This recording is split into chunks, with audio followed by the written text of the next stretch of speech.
El Señor está en el corazón de todos ustedes.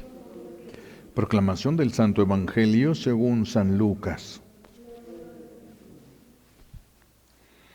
Transcurrido el tiempo de la purificación de María, según la ley de Moisés, ella y José llevaron al niño a Jerusalén para presentarlo al Señor, de acuerdo con lo escrito en la ley. Todo primogénito varón será consagrado al Señor. Y también para ofrecer, como dice la ley, un par de tórtolas o 2 pichones. Vivía en Jerusalén un hombre llamado Simeón, varón justo y temeroso de Dios, que aguardaba el consuelo de Israel.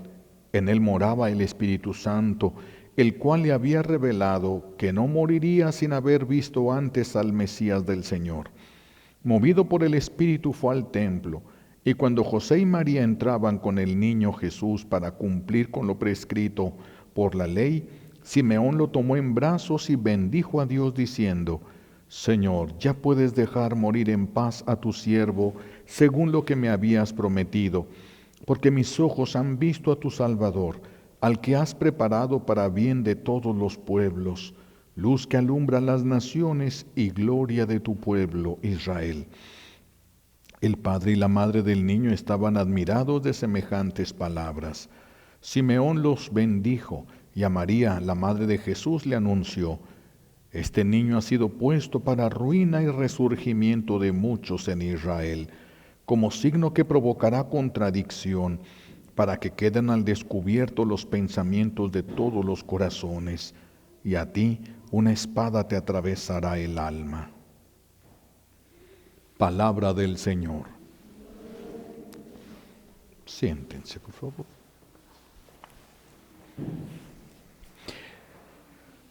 Hay personas que oran por sus hijos, por su familia, por los que ven sufrir, y no entienden por qué nuestro buen Dios no responde a sus súplicas, por qué piden y piden y las cosas pareciera que en lugar de mejorar, en algunas ocasiones hasta empeoran. Bueno, hoy se nos presenta esta lectura cuando la Santísima Virgen presenta a Jesús al templo, lo lleva al templo a la presentación, a la consagración que se hacía de los primogénitos. Y entonces, para poder entender esto, vámonos un poquito a la historia para ver este signo que se suscita el día de hoy, que quedó escrito por la importancia que tenía. En tiempos de Moisés, estamos hablando aproximadamente 1400 años antes de Cristo, era común el sacrificio humano. Eso era lo más común en todos los pueblos, especialmente el sacrificio de niños. Por eso cuando nuestro buen Dios le pide a Abraham que le sacrifique a su hijo, a Abraham no se le hizo raro. O sea, era algo que se hacía, era algo que se acostumbraba en la mayoría de los pueblos. No le resultó tan extraño como nos pudiera resultar a nosotros. Luego más adelante en el capítulo 3, en el capítulo 13 del libro del Éxodo, le va a pedir Dios a Moisés que consagre en sacrificio. Esta es la presentación. Todo primogénito me pertenece, dice Dios, y va a ser ofrecido a mí en sacrificio, todo primogénito. Esto no era algo descabellado en aquel tiempo. Los espartanos también, al primer hijo de cada familia los mataban, pero no nada más por ser sanguinarios, tenían sus costumbres, sus ideas, etcétera. No era por querer matarlos. Entonces, esto era común en diferentes pueblos. Pero aquí también nuestro buen Dios pide que suyo es de él todos los primogénitos varones que nazcan en una familia y todos los primogénitos de los animales, las primicias de las cosechas. Todo esto era de él y era para los pobres, era para alimentar a los necesitados, etcétera. En este capítulo 13 y en el versículo 13, si no me equivoco, el Señor mismo le pide a Moisés que pague por el rescate de los primogénitos. Es decir, si pide el sacrificio, no se va a realizar ni un sacrificio. Los que presenten a sus hijos, los consagren a Dios en sacrificio, van a ser rescatados. Los que tenían dinero presentaban algún animalito grande. Los que no tenían dinero, los más pobres, aunque sea un par de palomas que podían presentar para el sacrificio. Un sacrificio que iba a suplir, por así decirlo, el sacrificio del hijo. Iba a quedar este niño rescatado. Iba a quedar rescatado. Entonces también José y María van al templo para ofrecer a Jesús como correspondía según la ley y para pagar el rescate que estaba prescrito. Solo que en este único caso el Señor no aceptó el sacrificio de rescate, no aceptó lo que se le ofrecía a él para rescatar al niño. ¿Por qué? Porque ese primogénito de él venía para el rescate de nosotros, venía para morir por nosotros, entonces no lo pudo rescatar. Al contrario, a él es, y por eso a él se debía este rito, para que quedara bien fijo, bien firme, que él vino a dar su vida por nosotros. Aquí nosotros vemos que cuando el sacrificio es necesario, nuestro buen Dios lo permite, porque a veces queremos insistir, chantajear a Dios, ofrecerle cosas, sacrificios humanos, como para ver si se conmueve su corazón. Dios permite lo que conviene. Dios permite, somos sus hijos, no necesitamos insistir tanto. A veces es conveniente que lo hagamos y por eso el Señor pide que se haga de esa manera. Pero no es porque Él esté sordo, no es porque no nos quiera dar, porque si no nos quisiera dar nada, nada recibiríamos. Nada recibiríamos. Solo permite nuestro buen Dios lo que es necesario. No lo que Él quiere. Él no quiere ningún sufrimiento, lo permite porque es necesario. Un doctor no quiere el sufrimiento de sus hijos, pero los tiene que operar cuando tienen algún tumor, algún problema, los tiene que abrir y hacer sufrir. No quiere que sufran, pero es necesario hacerlo. Así también nuestro buen Dios. Por eso muchas oraciones parece que no son escuchadas. A nadie le gusta ver sufrir a un hijo, tampoco a Dios. Pero cuando es necesario, lo permite. De manera que nos es lícito, sí nos es lícito y es conveniente pedir a Dios que nos libre de los sufrimientos, que nos libre de enfermedades, que nos libre de problemas, de dificultades. Pero después de pedir, es algo bueno pedir, pero también tenemos que poner de nuestra parte humana. Y dentro de nuestra parte humana es ir en la búsqueda de una ayuda, primero física, un médico, alguna persona profesionista. También nos es lícito buscar una ayuda espiritual, alguien que haga una plegaria de liberación, por si eso que traemos se tratara de un daño espiritual. Y si nada resulta de todo lo que se hace, si nada resulta, no debemos juzgar el actuar de Dios, porque nosotros no comprendemos, nosotros no vemos lo que Él puede ver, no entendemos lo que Él puede entender. Nosotros no podemos juzgar. Es como si un niño de 5 años se pusiera a juzgar la actitud de sus papás que están discutiendo. No va a poder entender la situación. No está en las mismas circunstancias como para entender. Tampoco nosotros podemos entender y por lo tanto no podemos juzgar el actuar de Dios. No podemos pensar y hablar a la ligera, según nuestros criterios humanos que son tan frágiles. Aquí llega también en este pasaje, vemos al anciano Simeón, inspirado por el Espíritu Santo, porque el Espíritu le había revelado, el Espíritu Santo, que no moriría sin conocer al Mesías. Y Dios se lo va a cumplir, pero quién sabe si fue como él lo esperaba, porque a lo mejor hubiera esperado ya un Mesías redimiendo. No, lo conoció bebé, casi recién nacido. Pero el Espíritu le revela, es este el Mesías, lo toma, bendice a Dios, por eso dice, ya me puedo morir en paz, ya se cumplió la promesa que tanto deseaba, no morir sin ver al Mesías. Y él cuando toma al niño, le va a decir a la Santísima Virgen que ese niño ha sido puesto para ruina y resurgimiento de muchos. Unos van a caer, otros se van a levantar. Para esto ha sido puesto, porque hay quienes la soberbia les ha levantado mucho y hay quienes han quedado tirados y en la voluntad de Dios era que tuviesen otra situación. Entonces, algunos movidos por el amor a la criatura, a los hijos, al esposo, a la esposa, a la familia, a los amigos, llegan incluso a renegar de Dios cuando ven que sus plegarias no son contestadas, que sí sane una persona, pero sus hijos no sanan, pero su familia no sana, y llegan a endurecer su corazón contra Dios. Bueno, algunos llegan incluso a las blasfemias. Las blasfemias que se dirigen hacia Dios, pues tienen el efecto de una ola que se estrella, que viene muy fuerte, pero se estrella contra las rocas ahí de una montaña. ¿Qué siente? Ni cuenta se da la montaña y la ola se desbarata. No son cosas que llegan, no son cosas que llegan hasta Dios, no son dignas para que sean presentadas delante de Dios. Entonces, algunos piensan que Dios solamente es bueno si hace lo que ellos quieren que haga. Y si no hacen lo que Dios quiere, si Dios no hace lo que ellos quieren, entonces se muestran resentidos de Dios y hasta se alejan de las cosas de Dios.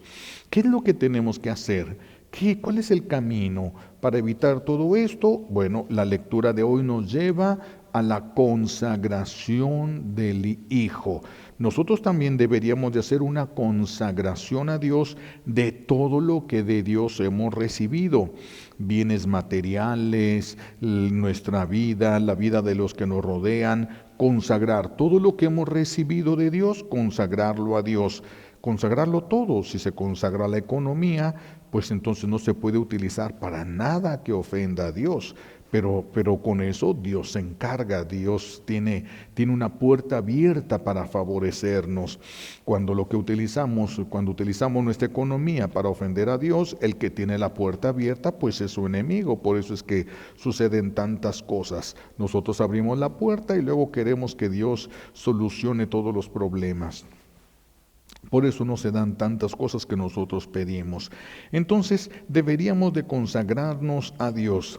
Y después de consagrarnos, hacer lo humanamente posible. Yo no voy a consagrarme a Dios y esperar a que Dios me mantenga. No se trata de eso. Como decían de un beduino, un señor de esos que andan en el desierto, se dio cuenta que era un religioso que estaba meditando en el desierto, y entonces se da cuenta que estaba allí pues un león hambriento, y se encuentra con un animal ahí que de repente venía volando, un águila creo, y boom, se cae, y el león la atrapa y se la come porque cayó enfrente de él. Y entonces dice, yo voy a hacer lo que ese león, voy a esperar a que Dios me alimente. No se trata de que me consagro a Dios y Dios se encarga. No, es que Dios va a ayudarnos a través de la consagración. Es una puerta, es un derecho que se le ejerce para que Él pueda entrar en nuestra vida, porque respeta nuestra libertad. Recuerden que recuperar la libertad perdida, cuando nosotros perdemos la libertad, no es en un corto tiempo, no es en una sola oración, no es en una sola petición. ¿Qué es lo que encontramos en las Sagradas Escrituras? Nuestro buen Dios le va a dar libertad al pueblo de Israel, lo va a sacar de Egipto, pero no lo sacó en ese día. No lo sacó en ese día. La libertad es un proceso, en algunas ocasiones un poco largo, dependiendo la situación. Aquí en este caso, nuestro buen Dios tuvo que azotar con 10 plagas a Egipto para que dejara en libertad a su pueblo. Entonces, para poder alcanzar la libertad, hay una guerra y hay una purificación. El pueblo de Israel fue al desierto a purificarse, a conocer a Dios. ¿Y de qué se purificó allí? De las idolatrías que aprendió en Egipto mientras estuvo en ese tiempo allí. Y se purificó de las rebeliones que tenía Dios porque no lo conocía. Dios lo saca, pero el pueblo de Israel en ese tiempo no lo conocía a Dios. Allí en el tiempo que vivieron en Egipto no hubo profetas, no hubo nada y terminaron siendo esclavos. Lo único que vieron fue cómo vivían los que los tenían dominados. Así de que como aprendieron cosas de Egipto, se tuvo que purificar el pueblo para poder entrar en la tierra prometida. Y así de que van a pasar 40 años en el desierto dando vueltas. ¿Por qué tenemos que consagrarnos entonces nosotros a Dios? ¿Por qué consagrarnos si todo es de Dios, si todo le pertenece? De manera especial nosotros los seres humanos tenemos que consagrarnos porque nosotros somos libres. Y Él quiere que seamos suyos por libertad nuestra, no a la fuerza. Todo lo demás le pertenece a Dios y nunca se ha salido de su voluntad. ¿Y por qué yo le voy a consagrar las cosas que son de Dios? Porque al ser humano Dios nos puso para reinar sobre lo que Él había creado, reinen sobre la creación. Es uno de los mandatos mismos que le va a dar el Señor a Adán. Y por eso es que todo lo que es de Dios, nosotros lo tomamos, lo que viene a nosotros de Él y se lo consagramos a Él. Y entonces Él toma derecho y control sobre las cosas, sobre las circunstancias. A veces parece que se tarda, pero solamente Él sabe los porqués. No podemos ponernos a juzgar ni esperar que Dios quede sujeto a nuestra voluntad. Él quiere que seamos suyos por voluntad nuestra y que todo lo que recibimos que viene de Él, aunque a veces parece que solo viene de nuestro trabajo, hay que también ofrecérselo a Él. Y quiere que aprendamos a confiar en su poder, que aprendamos a confiar en su amor por nosotros. No poner la confianza en nuestra lógica, pero sí tenemos que discernir sobre lo que nos está aconteciendo. A María entonces le anuncian que una espada de dolor le atravesará el alma por su hijo inocente que va a morir en la cruz. A ustedes, los casados, pues no se les anunció que sufrirían por lo que iban a sufrir por cada uno de sus hijos.